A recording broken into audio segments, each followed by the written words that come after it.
I'm Jean Deviney, and I'm a 30-plus veteran of the Central Florida real estate community. And I'm here today with my partner, Edson and together we make up the New Day Real Estate Group here at Kylin Realty. And we're here today to talk to you about the do's and don'ts when working with our first-time home buyers. Oh, who doesn't love them? Amen. So many questions. So many things, like, oh my God. Yeah, but basically you just start with the basics to find out about their situation now. Like, are they leasing now? If so, when is their lease up? Because if it's 6 months in the future, you might be stuck with where you can't. Or maybe if they're able to talk to the landlord and have an early release. That's that would great. Be a possible and possibility. Sometimes that is a possibility because let's face it, rentals are going so fast. They probably have a waiting list for that unit. So that would be ideal. But do find out their situation now about. I actually had clients that they have to give up one or full deposit to buy a house for early release from the. And it works. They rather lose $2,000 than not buying a house and keep just paying rent all the time. And keep paying rent, and as we've said, that's like throwing the money out the Exactly. window. And they want to start building equity. And also prices are going up, so they'd rather buy now. That's something to explain to first-time Just buyers. let you guys know, we also did another video for rent versus to own, which is really good. Just watch it, and you will understand this a little better. There we go. I always try to find out about their pets and their children, because that can make a big difference in where you're going. Children, if schools are important, what's the most important thing? Schools, do they need a fenced yard for their Fido or Chloe in your case? I also find that try not to overwhelm them, because there is a lot to first-time home buying.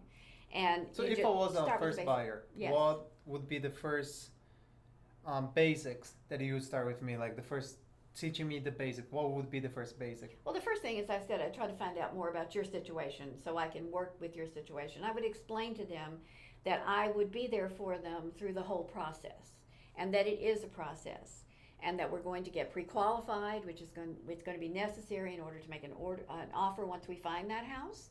And then once we find that house, we're going to have inspections, we're going to have title work, and we're going to have closing. And I'll be there for them through it all, and I'm going to explain all of that process to them before we get to it. I also like to show them the paperwork so that they see it ahead of time. So the first time they see the contract, where it's all filled out and all the numbers and everything, they're not overwhelmed. If they've seen a copy of a blank contract and we've kind of gone through it together, when they do see the actual offer that I send them through DocuSign or AuthentiSign or whatever, they're not just thrown off and don't have 1,000 questions, and it takes them 2 days to get all their questions and to read the whole thing, and oh my God, I got to have Dad read it, etc. And then by that time, that house is gone. So you do have to explain to them the market as well, and how hot it is, and how you have to kind of move fast in this market.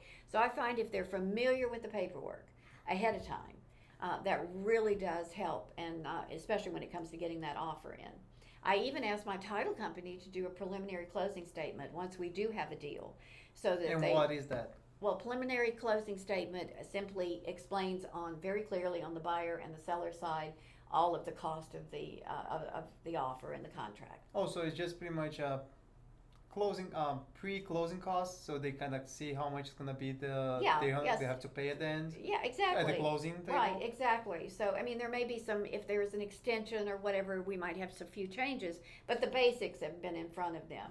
Okay. So it's not a surprise. And I also like to do, at the very beginning, if their mortgage company doesn't do it, I also like to do a cost sheet for them so that they can see what their cost will be. So most lenders will do that now, so that's good. That takes something off of us. And how do you usually work whenever you work with, just say a young couple, they are buying the first house, it's first time, don't know what to do, he wants something, she wants another thing, and the price range doesn't work. We have those all the time.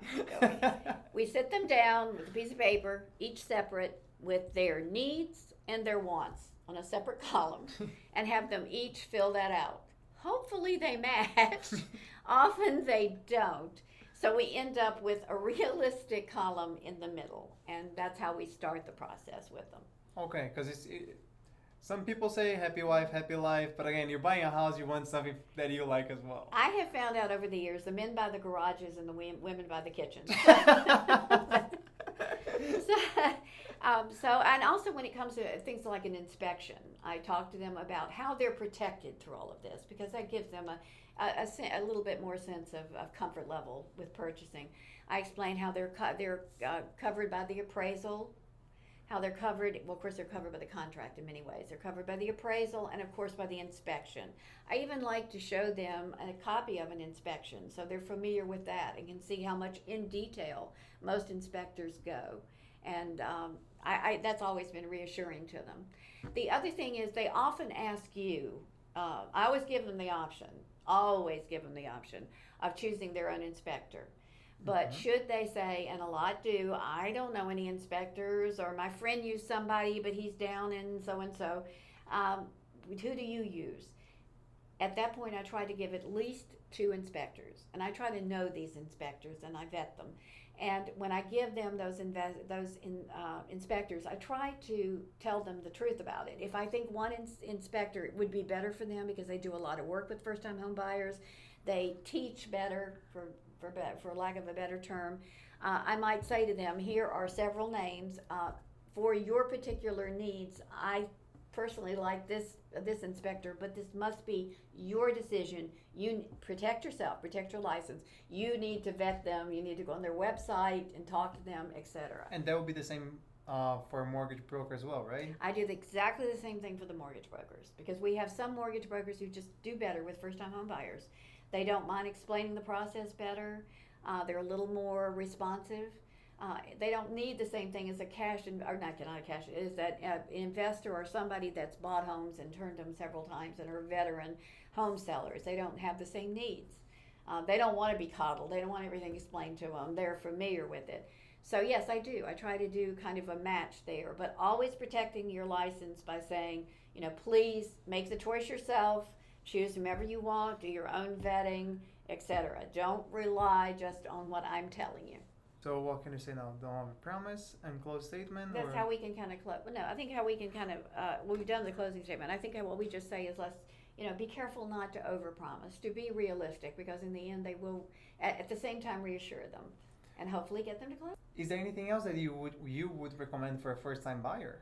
I would recommend that you or don't. a realtor that is working with right, the buyer. Exactly. That you don't overpromise. That if they have a beer budget, you can't expect a champagne house. So that's the basics of it. So don't overpromise. Be realistic. They will respond to that. Reassure them again that you're going to be with them throughout the entire process. That you realize this is a bit overwhelming and a lot of extra information. And that it's a major purchase, and maybe the most major purchase of their life. But with the right realtor, which is you can help them make an investment that will pay off for the rest of their lives. So just keep reassuring them, be realistic, and with a little luck, you'll get that first-time home buyer to closing and get them in that first home. And nothing is more rewarding than selling a first-time home buyer their home, because they're so appreciative. And then they tell your friends, and then their kids there in you the go. future. Referrals, and don't we love them? So thank you so much for being with us today. Take care. Goodbye.